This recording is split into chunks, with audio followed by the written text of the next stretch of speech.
우리에게 주신 하나님 말씀은 고린도전서 15장 12절에서 22절까지 말씀입니다.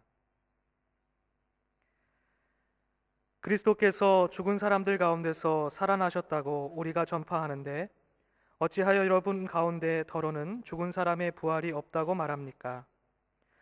죽은 사람의 부활이 없다면 그리스도께서도 살아나지 못하셨을 것입니다. 그리스도께서 살아나지 않으셨다면 우리의 선포도 헛되고 여러분의 믿음도 헛될 것입니다. 우리는 또한 하나님을 거짓되이 증언하는 자로 판명될 것입니다.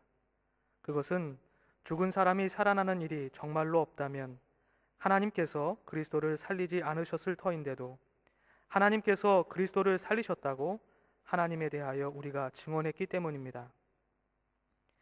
죽은 사람들이 살아나는 일이 없다면 그리스도께서 살아나신 일도 없었을 것입니다. 그리스도께서 살아나지 않으셨다면 여러분의 믿음은 헛된 것이 되고 여러분은 아직도 죄 가운데 있을 것입니다. 그리고 그리스도 안에서 잠든 사람들도 멸망했을 것입니다. 그리스도 안에서 우리가 바라는 것이 이 세상에만 해당되는 것이라면 우리는 모두 모든 사람들 가운데서 가장 불쌍한 사람일 것입니다. 그러나 이제 그리스도께서는 죽은 사람들 가운데서 살아나셔서 잠든 사람들의 첫 열매가 되셨습니다. 한 사람으로 말미암아 죽음이 들어왔으니 또한 한 사람으로 말미암아 죽은 사람의 부활도 옵니다. 아담 안에서 모든 사람이 죽는 것과 같이 그리스도 안에서 모든 사람이 살아나게 될 것입니다. 아멘. 부활의 기쁨이 모든 성도님들의 마음과 가정 그리고 삶의 자리에 가득하시기를 주님의 이름으로 간절히 축복합니다. 따뜻한 햇빛과 바람이 봄이 왔음을 알리는 요즘입니다.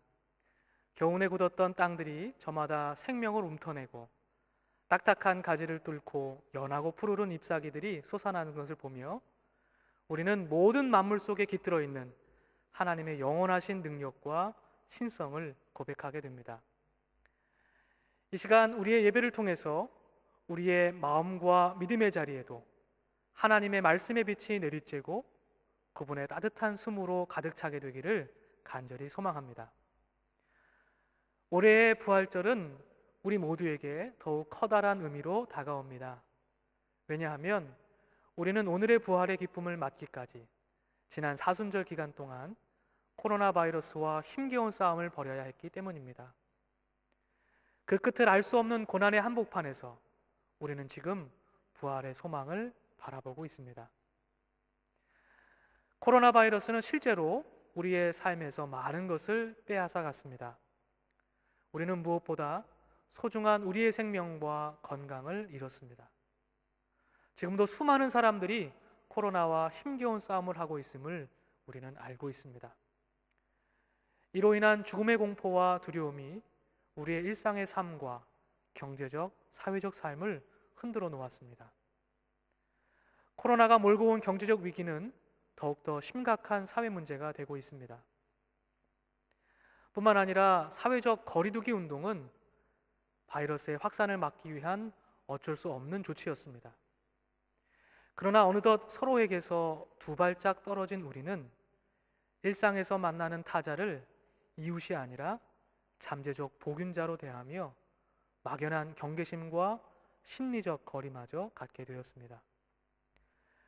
슈퍼마켓의 텅 빈 선반이 우리의 생존의 욕구와 존재의 불안, 그리고 자기 중심성의 깊이를 보여주는 것만 같습니다. 부끄럽지만 나와 내 가족을 지키려는 당연한 본능이 함께 고통받는 이웃을 위한 공동체적 윤리와 배려를 잠시 잊게 했습니다. 그러나 이와 반대로 우리는 코로나 바이러스로 인해서 많은 것을 얻었습니다. 그것은 우리의 생명의 소중함과 연대의 필요성을 더욱 깊이 느끼게 된 것입니다. 우리는 모두 자기를 위한 존재이면서 동시에 타자를 위한 존재여야 한다는 사실을 깊이 깨닫게 되었습니다. 내가 소중한 만큼 다른 사람도 소중하다는 이 소박한 진리를 몸으로 알게 되었습니다. 우리는 더 이상 개별적인 개인과 집단 독립된 국가로 존재하는 것이 아니라 서로에게 유기적으로 연결된 공동체적 존재이며 책임적인 존재임을 가슴 깊이 새기게 되었습니다. 동시에 우리는 코로나로 인해서 우리의 삶과 신앙을 성찰할 기회를 얻게 되었습니다. 코로나 위기는 인류가 지금까지 쌓아올린 견고한 문명과 사회가 지속적으로 진보해 나갈 것이라는 신념이 눈에 보이지 않은 작은 바이러스로 인해서 무참히 깨어질 수 있다는 사실을 우리에게 알게 해 주었습니다. 과거 20세기 1차, 2차 세계대전은 기독교의 신학과 신앙의 커다란 흐름을 바꾸어 주었습니다. 인간이 쌓아올린 문명을 인간 스스로 파괴하는 모순적인 경험을 통해서 우리는 역사를 견인하는 주체가 아니라 하나님께서 우리의 역사를 주관하신다는 사실을 겸손하게 고백하게 되었습니다. 코로나 바이러스 역시 또 한 번의 신학과 신앙의 방향 전환을 요청하고 있는 듯합니다. 종래의 개인 중심적인 구원관은 공동체 중심의 구원관으로, 인간 중심의 구원관은 자연을 포함한 생명 중심의 구원관으로 확장되어야 함을 배우게 되었습니다. 더불어 우리는 코로나의 위기 앞에서 다시금 생명의 주관자이신 하나님 앞으로 나아가야 할 필요와 용기를 얻게 되었습니다. 오늘 말씀의 배경이 되고 있는 고린도 지역과 교회 역시 오늘날 우리가 살아가고 있는 오늘의 세계를 비추는 거울과 같다고 생각이 됩니다. 고린도는 펠로폰네소스 반도와 그리스의 본토, 지중해의 동서를 연결하는 전략적 요충지에 위치하고 있습니다. 성경의 시대인 당시 1세기 고린도는 대표적인 지중해의 항구 도시이며 상업의 중심지로서 수많은 사람들이 몰려들었고 이로 인한 물질적인 풍요와 번영을 누렸습니다. 그러다 보니 도시 전체가 향락과 유흥, 우상숭배의 유혹에 빠지게 되었습니다. 고린도는 하나님 없이 삶의 주체로 살아가려는 인간의 혼돈과 어두움의 단면을 우리에게 보여줍니다. 사도 바울은 2차 전도 여행 당시 고린도에서 1년 6개월 동안 머물면서 하나님의 말씀을 가르치고 부활하신 예수 그리스도를 전하고 하나님 나라를 전파했습니다. 바울이 비교적 오랜 시간 동안 머물면서 그곳에 사역할 수밖에 없었던 것은 그만큼 그리스도의 복음이 이 고린도의 척박한 곳에 꼭 필요했기 때문이었습니다. 하나님께서도 바울에게 이 도시에는 나의 백성이 많다 하고 말씀하셨습니다. 마치 요나서에서 아시리아의 수도 니느웨를 구원하시려는 하나님의 마음을 견줄 수 있을 것 같습니다. 이러한 삶의 토양에 심겨진 고린도 교회 역시 파당을 짓고 음행과 사기, 소송, 그리고 근친상간과 같은 차마 입에 담기 어려운 일들이 교회 공동체 안에서 일어나게 되었습니다. 바울은 에베소에 있으면서 고린도 교회의 성도들과 서신을 통해서 그들이 겪고 있는 삶의 문제, 신앙의 문제를 진단하고 구체적인 해결책들을 제시해 줍니다. 고린도전서는 이렇듯 교회 안에 그리스도인들을 그들의 각자의 삶 속에서 건강하고 바른 믿음 위에 굳건히 서게 하기 위해서 쓰여졌음을 알 수 있습니다. 오늘 우리가 함께 읽은 고린도전서 15장의 말씀은 부활장이라고 이름할 만큼 깊고 깊은 부활의 신비를 우리에게 전해줍니다. 그러나 바울이 선포하는 부활은 추상적인 관념이나 교리로서가 아니라 고린도 교회 성도들에게 그리고 우리 모두에게 삶에 구체적으로 적용해야 할 삶의 부활, 오늘의 부활을 우리에게 가르쳐 줍니다. 언제부터인가 우리는 예수 그리스도의 부활을 단순한 과거의 사건으로 이해하고 있는 듯합니다. 즉 1세기 예수의 부활 사건에 대한 지적인 동의나 확신을 부활 신앙이라고 생각하고 있는 듯합니다. 뿐만 아니라 우리가 경험하게 될 부활의 시점은 그리스도의 재림의 때, 즉 막연한 미래의 시점이거나 생물학적 죽음 이후의 시점으로 미뤄져 이해되고 있습니다. 이러한 의미에서 강일상 목사는 그의 책 부활되어야 할 부활에서 다음과 같이 쓰고 있습니다. 그리스도의 부활을 과거의 사실로 말하고 죽은 자의 부활을 미래의 희망으로 말할 때 불가피 부활의 현재적 의미는 증발되거나 약화될 수밖에 없다 하고 쓰고 있습니다. 오늘 우리가 함께 읽은 고린도전서 15장은 어떻게 부활이 과거의 사건이 아니라 단순히 미래의 희망뿐만이 아니라 오늘 우리에게 유의미한 것이 될 수 있는지, 어떻게 부활이 오늘 우리에게 유의미한 사건이 될 수 있는지를 가르쳐 줍니다. 오늘 본문 12절과 13절 말씀을 다 함께 읽겠습니다. 그리스도께서 죽은 사람 가운데서 살아나셨다고 우리가 전파하는데 어찌하여 여러분 가운데 더러는 죽은 사람의 부활이 없다고 합니까? 죽은 사람의 부활이 없다면 그리스도께서 살아나지 못하셨을 것입니다. 아멘. 바울은 죽은 사람의 부활이 예수 그리스도의 부활에 선행하며 그 기초와 근거가 되고 있음을 확실하게 말해주고 있습니다. 여기에서 우리는 다음 두 가지의 질문 앞에 서게 됩니다. 첫째는 도대체 바울이 말하는 죽은 사람과 죽은 사람의 부활은 무엇인가? 둘째는 예수 그리스도의 부활과 죽은 사람의 부활은 어떤 관계가 있는가 하는 것입니다. 바울이 말하는 죽은 사람에 대한 용법은 그의 표현 속에서 신체적이고 물리적인 죽음을 넘어서는 것임을 깨닫게 됩니다. 물론 죽음 이후의 삶도 하나님의 시간 안에 있으며 부활의 빛이 비추어짐을 우리는 알고 있습니다.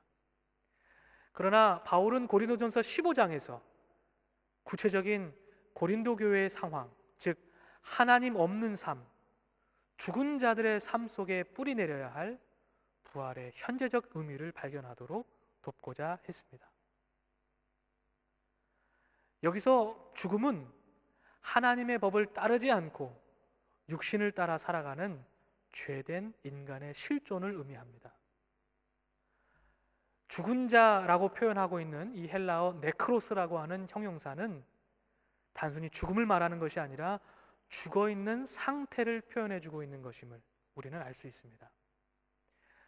바울은 이러한 죄의 상태를 18절에서 그리스도 안에서 잠든 사람들이라고 표현하기도 합니다.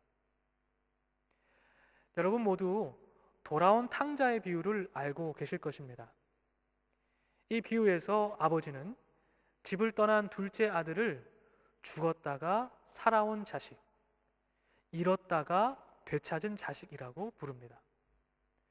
뿐만 아니라 요한계시록 3장 1절에 보면 하나님은 4대 교회를 향해서 이렇게 말씀하십니다.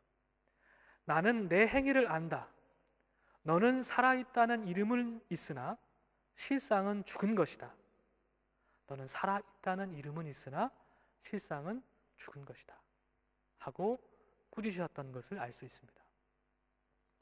이 두 표현 모두 고린도전서 15장과 마찬가지로 죽음이 죄인된 인간을 상징적으로 드러낸 표현임을 알 수 있습니다.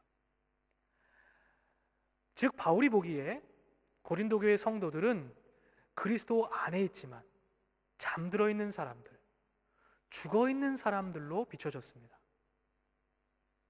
바울의 시선을 우리들에게 가져와 보면 참으로 두렵고 떨리는 말씀으로 들려집니다. 그래서 바울은 다급하게 간절하게 다시 한번 고린도 교회 성도들에게 호소합니다. 16절의 말씀입니다. 죽은 사람들이 살아나는 일이 없다면 그리스도께서 살아나는 일도 없을 것입니다. 바울은 교회 안에 있으면서 그리스도인이라고 스스로 이름하는 이들에게 엄중하게 경고하고 있습니다. 그리스도 안에 있다고 말하면서 여전히 하나님의 법을 따르지 않고 자기 이기적인 욕망과 세상의 질서를 따라 살아간다면 그 사람 안에는 생명과 부활이 없다는 것입니다.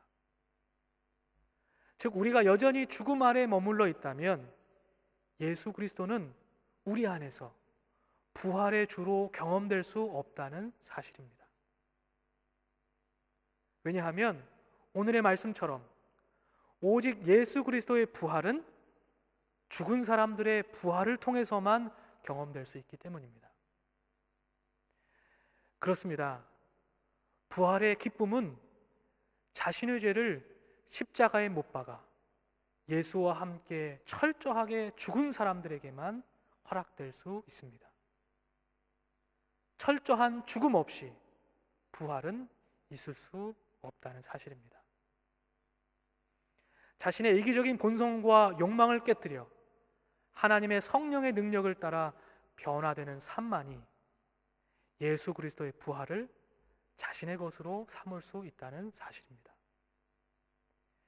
이렇듯 우리의 부활과 예수님의 부활은 동전의 양면과 같이 연결되어 있습니다. 한 문장으로 표현하자면 내가 죽어야 나도 살고 예수도 삽니다. 철저한 삶과 믿음의 방향 전환 없이 피상적인 믿음과 부활의 기쁨을 누리려는 사람들에게 바울은 다음과 같이 말합니다. 고린도전서 15장 35절 말씀입니다. 어리석은 사람이여, 그대가 뿌리는 씨는 죽지 않고서는 살아나지 못합니다. 죽지 않고 살 수 없다는 바울의 말이 요한복음 12장 24절 예수님의 말씀을 떠올리게 합니다. 우리 요한복음 12장 24절 말씀을 다 함께 읽어보겠습니다. 다 함께 봉독합니다. 내가 진정으로 진정으로 너희에게 말한다. 밀알 하나가 땅에 떨어져서 죽지 않으면 한 알 그대로 있고 죽으면 열매를 많이 맺는다.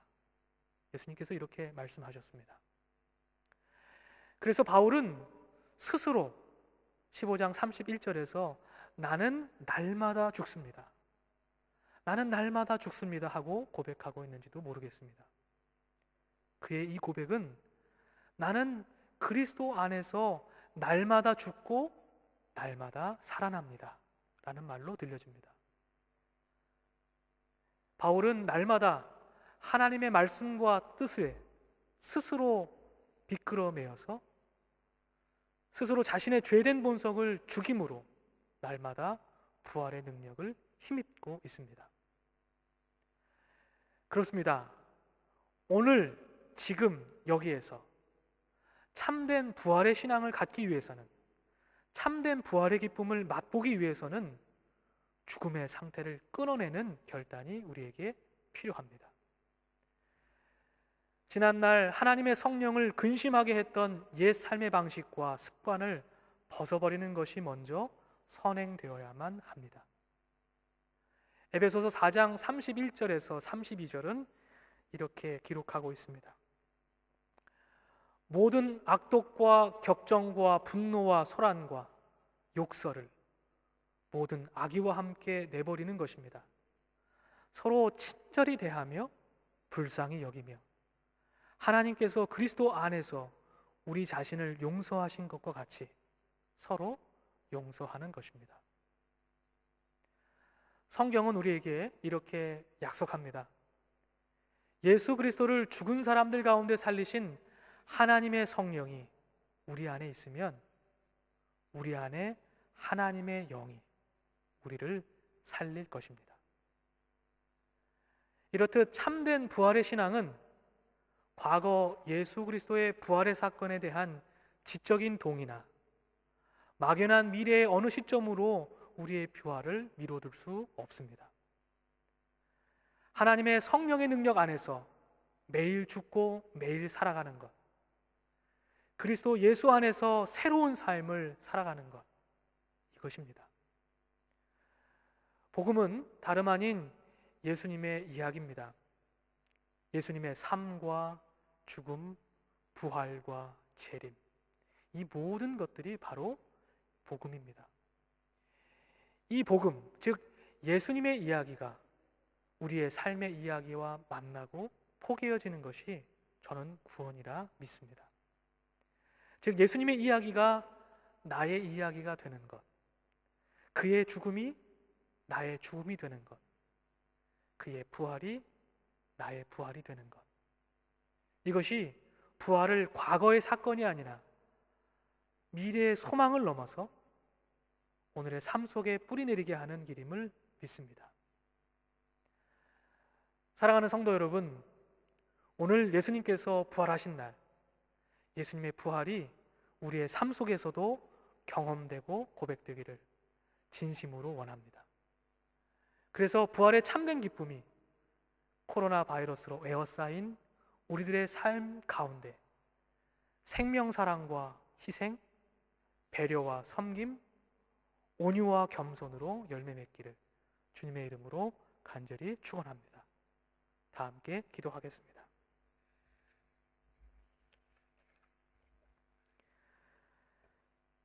말씀이신 하나님, 부활의 아침 예수 그리스도의 부활을 더 깊이 묵상합니다. 딱딱하게 굳어진 우리의 고백의 언어와 일상적인 부활의 기쁨을 깨뜨리고 하나님 안에서 참된 생명, 영원한 생명을 누리길 원합니다. 우리의 믿음이 헛되지 않도록 인도하여 주옵소서. 그리스도와 함께 날마다 죽고 그리스도와 함께 날마다 살아나게 하옵소서. 오늘 이 부활의 기쁨에 참여할 수 있도록 우리의 모든 마음과 영혼을 열어 주옵소서. 그러나 아직도 삶의 무거운 형편과 상황 가운데 이 부활의 기쁨을 누리지 못하는 사람들에게 찾아가 주시고 위로해 주시고 주의 크신 은혜와 사랑으로 덧입혀 주옵소서. 예수님의 이름으로 기도합니다. 아멘.